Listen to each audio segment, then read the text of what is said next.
Défie 30 fois Rabelais. Tout le mois d'avril, on arrive au 27.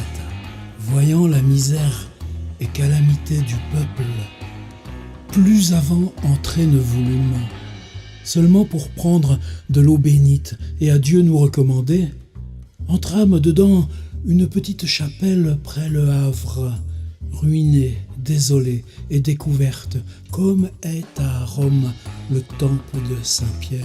En la chapelle, entrés et prenant de l'eau bénite, aperçûmes dedans le bénitier un homme vêtu d'étoffe, tout dedans l'eau caché, comme un canard aux plonges, excepté un peu du nez pour respirer. Autour de lui étaient 3 prêtres, bien ras et tonsurés, lisant le grimoire et conjurant les diables. Pantagruel trouva le cas étrange et, demandant quel jeu était qu'il jouait là, fut averti que depuis 3 ans passés avait en l'île régné une pestilence tant horrible que pour la moitié et plus le pays était resté désert et les terres sans possesseur. Passée la pestilence, 7-8 hommes cachés dedans le bénitier avaient un champ grand et rétile et le semait de tout zèle en un jour et heure qu'un petit diable, lequel encore on ne savait ni tonner ni grêler, fort seulement le persil et les choux, encore ne savait-il ni lire ni écrire, avait de Lucifer impétré venir en cette île soit recréée et battre, en laquelle les diables avaient familiarité grande avec les hommes et les femmes, et souvent y allaient passer temps. Ce diable, arrivé au lieu, s'adressa au laboureur et lui demanda ce qu'il faisait.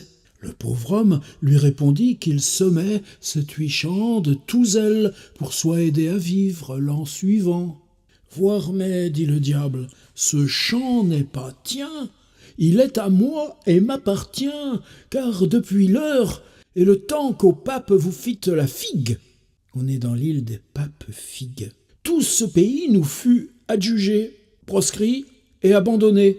Blé semé, toutefois, n'est pas mon état. Pourtant, je te laisse le champ, mais c'est en condition que nous partagerons le profit. »« Je le veux, » répondit le laboureur. « J'entends, dit le diable, que du profit advenant, nous ferons 2 lots.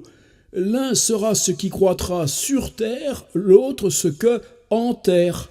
Le choix m'appartient, car je suis un diable, extrait de noble et antique race. Tu n'es qu'un vilain. Je choisis ce qui sera en terre. Tu auras le dessus. En quel temps sera la cueillette ? » ?»« À mi-juillet, répondit le laboureur. »« Or, dit le diable, je ne faudrais m'y trouver.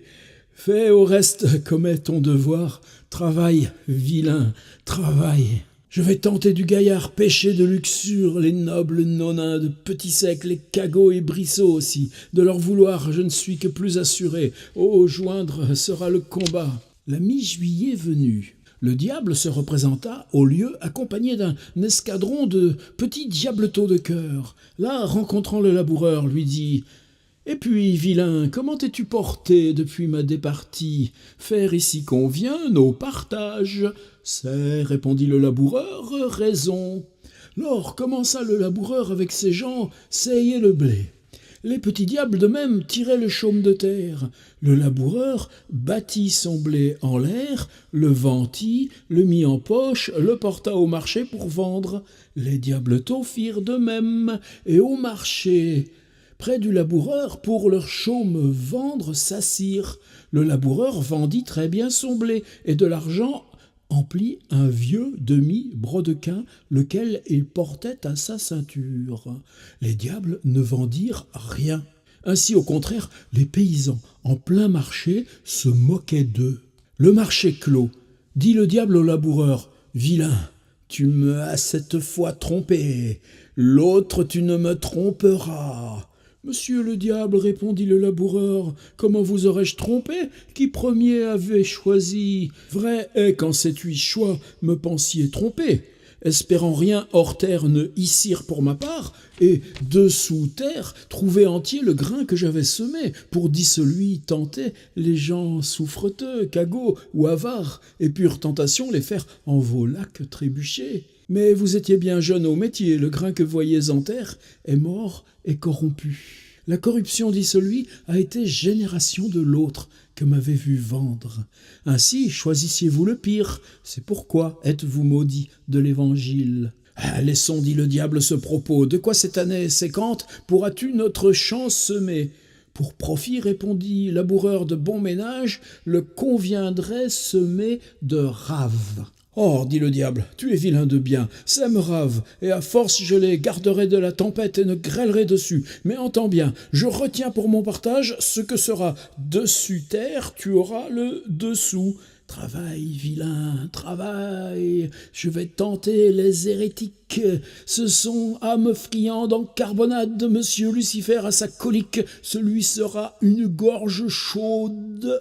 Venu le temps de la cueillette, le diable se trouva au lieu avec un escadron de diableteaux de chambre. Là, rencontrant le laboureur et ses gens, commença à seiller et recueillir les feuilles des raves. Après lui, le laboureur bêchait et tirait les grosses raves et les mettait en poche. Ainsi s'en vont tous ensemble au marché. Le laboureur vendait très bien ses raves, le diable ne vendit rien. Qui pisait, on se moquait de lui publiquement. « Je vois bien, vilain, dit à donc le diable, que par toi je suis trompé.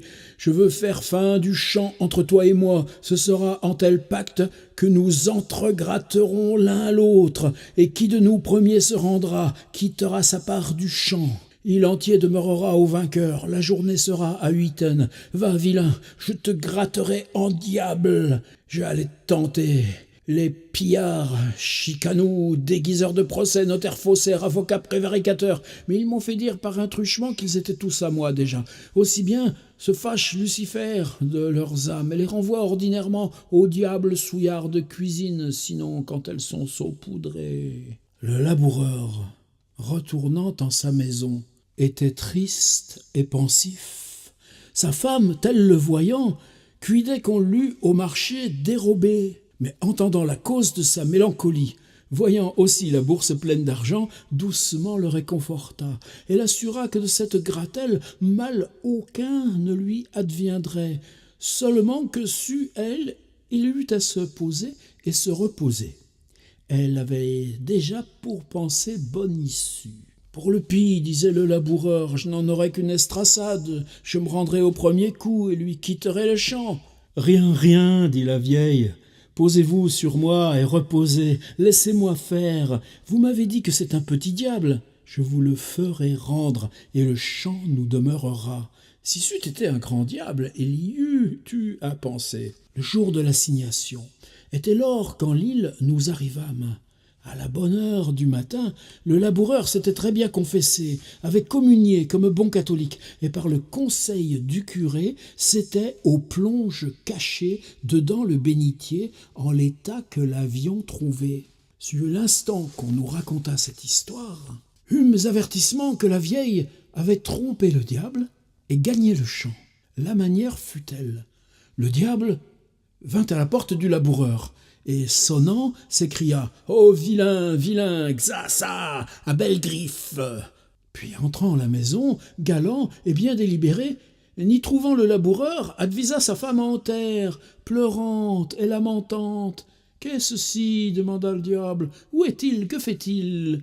« Ah, dit la vieille, où est-il le méchant, le bourreau, le brigand? Il m'a affolé, je suis perdu, je meurs du mal qu'il m'a fait. »« Comment, dit le diable, qu'y a-t-il? Je vous le galerai bien tantôt. »« Ah, dit la vieille, il m'a dit, le bourreau, le tyran, l'engraineur de diable, qu'il avait aujourd'hui assignation de se gratter avec vous, et pour essayer ses ongles, il m'a seulement gratté du petit doigt, ici, entre les jambes, et m'a du tout affolé. Je suis perdu, jamais je ne guérirai. Regardez, encore est-il allé chez le maréchal se faire aiguiser et appointer les griffes. Vous êtes perdu, monsieur le diable, mon ami, sauvez-vous, il n'arrêtera point, retirez-vous, je vous en prie. » L'or se découvrit jusques au menton en la forme que toutes les femmes persides se présentèrent à leurs enfants fuyant la bataille, et lui montra son comment à non.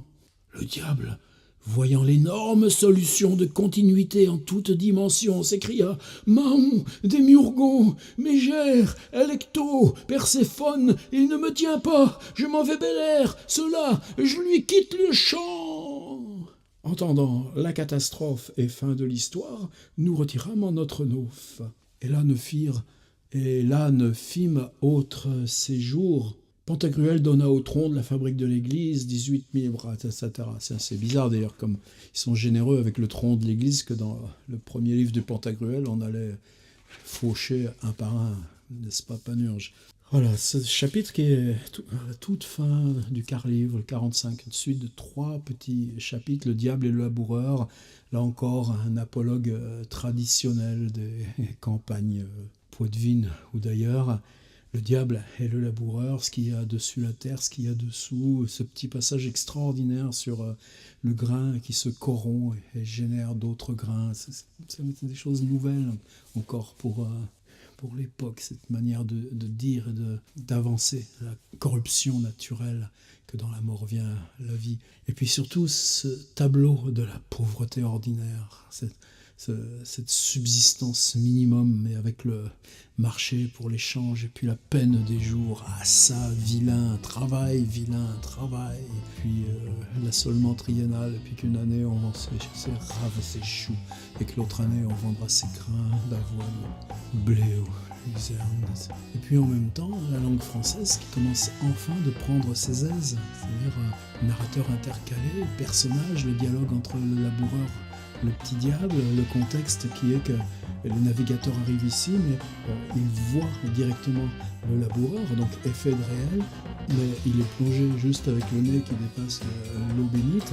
On leur rapporte indirectement l'histoire, et puis ensuite, temporalité, quand ils arrivent, c'est le jour même du combat, mais le combat vient de finir, et on leur rapporte encore ce qui s'est passé. Et là, 3e personnage qui arrive, et donc Rabelais est capable de maintenir la totalité de ces formes narratives ensemble. Ça y est, c'est tout prêt pour notre écriture d'aujourd'hui.